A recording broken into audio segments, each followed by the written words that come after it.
आपण आलो आहोत उंबरखेड तालुका इथे आणि भाविक भगत यांच्या बंगल्यावर आलेलो आहोत आणि यांची आपण 2 मिनिटं प्रतिक्रिया घेणार आहोत साहेबांची. चला तर मग.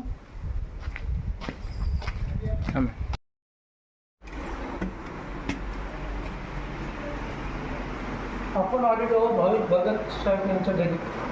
त्यांची प्रतिक्रिया जाणून घेणार आहोत. त्यांचं असं की आहे की उल्लेखनीय काम आहे उंबरखेड महागाव विधानसभा क्षेत्रामध्ये त्यांचं काम आहे. आपण त्यांची प्रतिक्रिया घेऊन आवाज सत्याचा न्यूज चॅनल इथे आलेला आहोत उंबरखेड येथे. सर 2 मिनिटं तुमची प्रतिक्रिया. नमस्कार. निश्चित धन्यवाद भाऊ. आपण एक सामाजिक उपक्रम म्हणून आपण या ठिकाणी चांगले पत्रकार म्हणून आपण काम करता. आपण अन्यायाला वाचा फोडण्याचं अनेक वेळा काम केलेलं आहे आणि त्याच्यामुळं आवाज सत्याचा या लाईव्ह न्यूज आपला आहे त्यातनी आपलं फार चांगलं काम उभं केलं आणि सोबतच जनता लाईव्ह न्यूज म्हणून ही सुद्धा एक तुमचा एक चांगला न्यूज आहे आणि याच्या माध्यमातून आपण एक जनतेचे प्रश्न सोडवण्याचं काम करत आहे. ही एक चांगली गोष्ट आहे. आपण आमच्या वॉररूमला आले आहेत आणि वॉररूममध्ये आपण इकडे बघत असेल तर आमच्या वॉररूमला आपण वेगवेगळी सर्व फोटोग्राफी लागलेली आहे. त्या ठिकाणी आम्ही त्या ठिकाणी वेगवेगळ्या मदत करू. हा एक फोटो बघत असेल तुम्हाला हॉस्पिटलचा आहे आणि या ठिकाणी धानकीचं फार मोठा आहे. वरच्या ठिकाणी पाहत असेल आमच्या फाउंडेशनच्या सर्व महिला आहेत त्या आंबोड्या या ठिकाणच्या आहेत. त्याच्या बाजूला जर गेले तुम्ही तर आपल्या अनेक असे विद्यार्थी होते तर किती दिवसापासून त्यांना शिक्षणाचं जी स्कॉलरशिप मिळायची होती ती स्कॉलरशिप त्यांना मिळत नव्हती. त्याच्यासाठी आम्ही आयुक्त कार्यालयावर मोर्चा घेऊन गेलो आणि त्याच्यानंतर त्यांची सर्व व्यवस्था या ठिकाणी केली. या ठिकाणी अनेक ठिकाणी आंदोलन उपोषण या ठिकाणी आम्ही कशा हिरीरीतून भाग घेतलेल्या त्यांना कशी मदत मिळवून देता येईल हा आम्ही एक उपक्रम राबवला.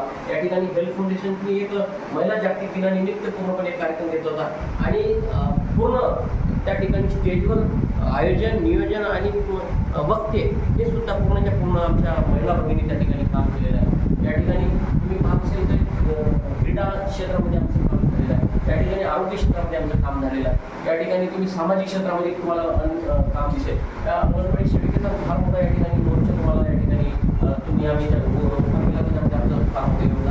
तुम्हाला योगाचे काही प्रश्न असतील त्याच्यासाठी आम्ही काम केलं आहे. ते तुम्हाला एक फक्त एक फोटो दिसत असेल आपल्या आयडीचा. त्या ठिकाणी त्या आयडीने आम्ही 9 वाजता सकाळी तिच्या घरी पोहोचलो सकाळी आणि तिचा मुलगा दवाखान्यामध्ये भरती असताना त्या आम्ही तिला जेवढी मदत करता येईल तेवढी मदत करण्याचा पूर्णपणे प्रयत्न केला.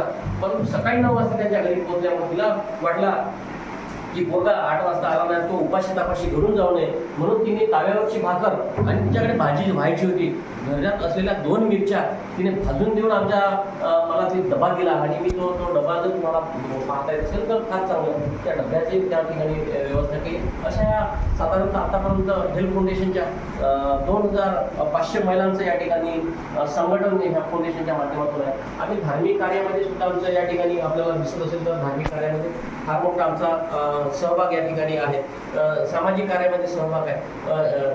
जयंतीच्या माध्यमातून असेल डॉक्टर बाबासाहेब आंबेडकरच्या जयंतीनिमित्त असेल श्रीराम नवमीच्या संदर्भात असेल धर्म परिषदेच्या ठिकाणी असेल एव्हन हिंगोली या ठिकाणी डॉक्टर श्रीकांत पाटील साहेबांनी एक मोठा उपक्रम त्या ठिकाणी राबवलेला आहे. मग ते गावी समाज असेल अनेक वेगवेगळ्या समाजाची व्यक्ती आहे परंतु त्यांना प्रशिक्षित नसल्यामुळे त्यांना शासनाकडून कुठलंही कर्ज उपलब्ध होत नाही आणि 10,000चं कर्ज मिळते तेही त्याच्यामध्ये समाधानी नाही. म्हणून त्यांना प्रशिक्षणाचं प्रमाणपत्र जर असेल त्यांच्याकडे घ्या तर निश्चित त्यांना चांगलं शासनाच्या माध्यमातून 5 लाखापर्यंतचं कर्ज पूर्ण होऊ शकते आणि ते सर्वच्या सर्व उपक्रम त्या ठिकाणी कसा आहे आपल्या उमरखेड महागाव तालुक्यामध्ये आणता येईल याच्यासाठी पूर्णपणे आम्ही नियोजन केलेलं आहे आणि या ठिकाणी त्या विद्यार्थ्याच्या माध्यमातून हे केलेलं आहे. तुम्हाला आरोग्याच्या संदर्भात तुम्हाला लोकांनी एक चांगली मला उपाधी दिलेली आहे. आरोग्य दूत म्हणून या ठिकाणी लोक मला संबोधतात. त्याबद्दल मी मायबाप जनतेच्या अगदी खरं करावं तेवढं कौतुक कमी आहे. कारण मी माझा वेळ देतो फक्त आणि लोक मला एवढं भरभरून प्रेम देतात. मला असं वाटतं की माझ्या जीवनातला आता शेवटच्या क्षणापर्यंत मी सामान्य माणसाच्या गोरगरिबाच्या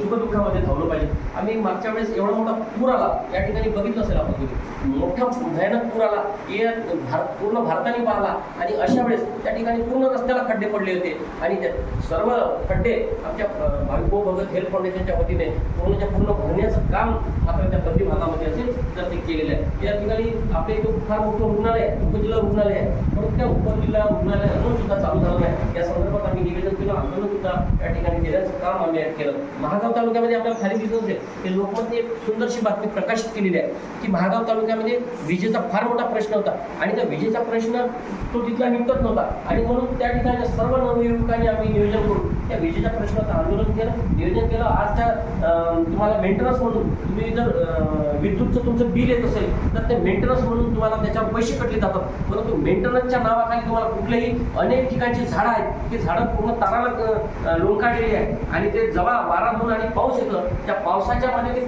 पूर्ण त्याच्या लाईनवर तारावर ते खांद्या पडल्या जातात. मग अशा परिस्थितीत लाईन पूर्ण त्या ठिकाणी गायब होते आणि ते सुद्धा काम करण्याचं काम आमच्या फाउंडेशनच्या वतीने निवेदन देऊन केलेलं आहे. आणि सर्वात दुसरी महत्त्वाची गोष्ट, या ठिकाणी मिनी अंगणवाडी नाही आहे. छोटे छोटे मुलं तुम्हाला खेड्यावर पाड्यावर तांड्यावर तुम्हाला पाहायला मिळतात, परंतु त्या ठिकाणी मिनी अंगणवाडी नसल्यामुळे ते मुलं ते शाळेत वस्तीत जाऊ शकत नाही. त्याच्यामुळे तो सुद्धा आम्ही एक उपक्रम शांतपैकी राबवला.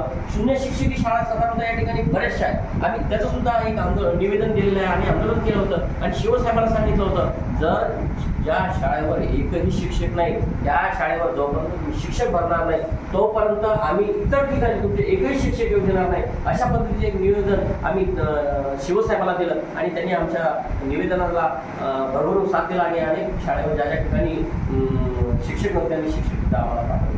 खरोखर सर तुमचं सामाजिक कार्य पाहून आम्ही बी हवालदिल झालो. आणि आता एक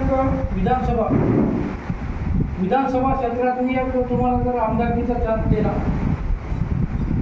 तर तुमची काय भूमिका राहणार आहे? निश्चित मी तुम्हाला सांगितल्याप्रमाणे मी गेली 10-15 वर्षापासून सतत लोकांच्या सुखदुःखामध्ये काम करतो. एखाद्या विधानसभेचा आमदार होणे म्हणजे काय आहे? स्वतःच्या प्रॉपर्ट्या कमवण्यासाठी तुम्ही आम्हाला निवडून देता का? कुठेतरी लोकांच्या सुखदुःखामध्ये तुम्ही धावलं पाहिजे. या ठिकाणी हॉस्पिटलची व्यवस्था असेल, या ठिकाणी MIDCची व्यवस्था असेल, या ठिकाणी अनेक छोटी छोटी कामं असतील, रस्ते असतील आणि ज्या गावामध्ये कुठलाची व्यवस्था नाही आहे, शेतकऱ्यासाठी वेगवेगळ्या योजना असतील, मजुरदारासाठी वेगवेगळ्या योजना असतील, निराधाराच्या योजना असतील, ह्या लोकांपर्यंत तुम्ही पोहोचवल्या कशा पाहिजे, याचा अभ्यास तुम्ही कसा केला पाहिजे, शासन आपल्या दारी ही संकल्पना तुम्ही राबवली पाहिजे आणि लोकांना तुम्ही न्याय देता आला पाहिजे. या मतदारसंघामध्ये एक जरी एखाद्या समाजाचं एक जरी घर असेल तर त्याला सांभाळून घ्यायची जबाबदारी तिथल्या लोकप्रतिनिधीची असते आणि ते निश्चित काम आपण केल्याशिवाय राहणार नाही. या ठिकाणी तुम्ही पाहिले असेल या उमरखेड तालुक्यामध्ये 8,646 लोकांचे राशन कार्ड आहे, परंतु त्या ठिकाणी त्यांना अन्नधान्य मिळत नाही. त्या ठिकाणी 1500 लोक असे आहेत की त्यांना नितांत अन्नधान्याची गरज आहे आणि त्यामध्ये कोणी अपंग असतील, कोणी निराधार असतील, कोणी विधवा असतील. अहो काही लोक तर असे आहेत त्यांनी फक्त बेडवर झोपून आहेत आणि अपंग आहे, अशा लोकांना सुद्धा काही अन्नधान्य मिळत नाही. आम्ही शासनाला निवेदन दिलं आणि सांगितलं त्यांना तर अशा लोकांना का आपण अन्नधान्य देत नाही. गेल्या 2 वर्षापासून हे लोक तडफडतात अन्नधान्यासाठी. शासनाचं असं म्हणणं आहे का आमचा लक्षांक नाही, आमच्यापाशी अन्नधान्यासाठी वेगळं नाही, परंतु माझं हे दुसरं सुद्धा म्हणणं आहे की तुम्ही शासनाकडून ह्या गोष्टी मंजूर करून आणल्या पाहिजे. इव्हन एखादी आमच्यासारख्यापाशी राशन कार्ड आहे, काही लोक तुम्ही पाहता असेल, तुम्ही आता गाव पातळीवर काम करणारे चांगले पत्रकार आहेत, लोक तांदूळ देणारे लोक गावामध्ये फिरतात आणि तांदूळ आहे का म्हणून मागतात. अशा लोकांचे तुम्ही राशन कार्ड कमी केले पाहिजे आणि ज्या गरीब लोकांना नाही आहे त्यांना दिले पाहिजे किंवा हे नसेल करायचं तुम्हाला तरी चालते, परंतु ज्या गरीबाला गरज आहे, अन्नधान्याची गरज आहे, या लोकांना दिलं पाहिजे. याच्यासाठी आम्ही फार मोठा लढा या ठिकाणी उभा केलेला आहे. साहेब एक माझा शेवटचा प्रश्न आहे साहेब की आता एक महागाव आणि उंबरखेड इथली जनता अशी सुज्ञ आहे, नवीन आमदाराला 5 वर्षे संधी देतात, त्याबद्दल तुमचं काय मत आहे? निश्चित बरोबर आहे. या मतदारसंघाने आजपर्यंत इतिहास आहे, कोणाला रिपीट केलं नाही. का रिपीट केलं नाही याचं आपण विश्लेषण केलं पाहिजे. तुम्ही कुठेतरी त्या पद्धतीचं नियोजन होतंय का? लोकांच्या समस्यासाठी आपण जागरूक आहोत का? लोकांच्या सुखदुःखामध्ये आपण किती धावत आहे? मग लोकांनी हा तुम्हाला एक्सेप्ट करावा. कोणी असू द्या, त्या ठिकाणी भाविक भगत येतील आणि जातील, कितीतरी भाविक भगत येतील आणि जातील, परंतु जोपर्यंत तुम्ही लोकांच्या सुखदुःखामध्ये थांबण्याचा तुमच्यामध्ये संकल्प नसेल तोपर्यंत इथली जनता तुम्हाला एक्सेप्ट करणार नाही. आणि एक्सेप्ट करत म्हणजे हा मतदारसंघ जागृत आहे आणि निश्चित जो कोणी येईल, भाविक भगत सोडून द्या, भाविक भगत आले काय गेले काय, परंतु अनेक भाविक भगत असे या ठिकाणी आहेत की समाजाच्या सुखदुःखामध्ये रात्रदिवस काम करतात. आम्ही तुम्ही कदाचित आमचं ऐकलं असेल, कितीही वाजता तुम्ही फोन करा, आमच्या फाउंडेशनच्या वतीने अनेक लोकांना ब्लड दिला आहे, अनेक लोकांना ऑपरेशन केलेलं आहे. लोकांचा कितीही वाजता फोन द्या, आम्ही हॉस्पिटलमध्ये त्यासाठी धावल्याशिवाय राहत नाही. तर ॲक्सिडेंटचे कितीही पेशंट असेल, अटॅकचा पेशंट असेल, डिलिव्हरीचे पेशंट असेल, या सर्व लोकांना फ्रीमध्ये सुविधा देण्याचा पूर्णपणे आम्ही त्यांना प्रयत्न करतो. कारण शासनाची योजना आहे, मी माझ्या घरचं देत नाही, परंतु त्यांना मदत करण्याचं काम करतो. अहो दवाखान्यात लोक रडत बसतात, आणि फक्त आम्ही मायेचा आधार देऊन त्यांना जरी तेवढा जरी त्यांच्या पाठीशी उभं झालं तरीही लोक आनंदाने आणि समाधानाने त्या ठिकाणी राहू शकतात. कारण दुःखाच्या वेळेस कोणीतरी त्या ठिकाणी हजर पाहिजे. सुखात तर 12 वेळेस जाते हो. सुख असं तुमच्या घरी लग्न असू द्या, 100 लोक तुमच्या घरी येतात, 500 लोक येतात. दुःखाच्या वेळेस दवाखान्यामध्ये फक्त एक आधी माणूस असते, त्याचा जवळचा नातेवाईक असते. आणि तिसरा म्हणजे आम्ही राहतो. सर आम्ही बसून आहो इथं, तर 10 फोन आले तुम्हाला की रुग्णालयात बिमार आहे, तुमचा अपंग आहे, त्याचे आम्ही पाहिलं, तुमच्या फोनला दम नाही.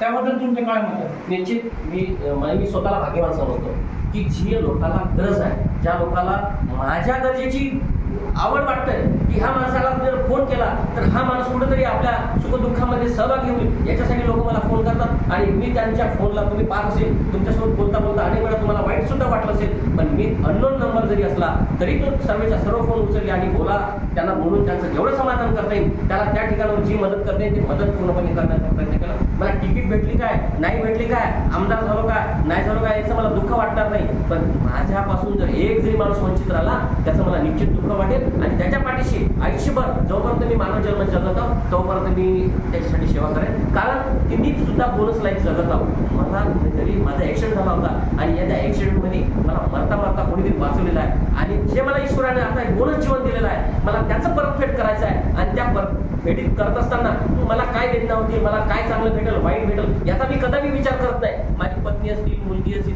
मी यांना सुद्धा सांगितले का माझं जे बोनस लाईफ आहे मला समाजासाठी जगायचं आहे. कारण ईश्वराने मला आज हे तुमच्या पुढे दिसत आहो ना, तो भाविक भक्त दिसलाच नसता ना, तो पलट्यात झाला असता केव्हाचाच. परंतु आज तुमच्या पुढे आहे, तो कोणाच्या तरी देणमुळे आहे. आणि माझं कर्तव्य आहे का मला कोणाच्या तरी सुखदुःखामध्ये सहभागी झालं पाहिजे, याच्यासाठी मला काम करायचं आहे. आणि तीच माझा संकल्प आहे. आणि भविष्यात सुद्धा तुम्हाला सांगतो, जर जनतेने मला संधी दिली, मायबाप जनतेने संधी दिली, तर त्याचं 1 वर्षामध्ये नाही सोनं करून दाखवलं तर मी नाव सांगणार नाही. किंवा तुम्हाला हे सांगतो, मी 500 रुपयाच्या स्टॅम्पवर लिहून द्यायला तयार आहे. तर 1 वर्षात माझं विजन काय असणार, या पद्धतीने मला काम करायचं आहे.